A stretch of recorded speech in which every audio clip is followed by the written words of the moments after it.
Sebuah mobil truk box miring di pinggir jalan. Warga pun hendak membantu untuk bisa mengembalikan keseimbangan mobil tersebut.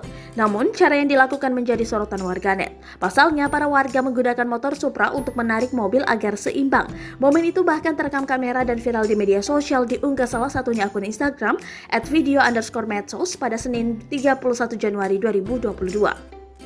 Dengan penuh keyakinan, warga pun mengaitkan sebuah tali dari motor ke belakang mobil. Salah satu warga juga bertugas untuk mengendarai motor. Lantas, akankah usaha itu berhasil?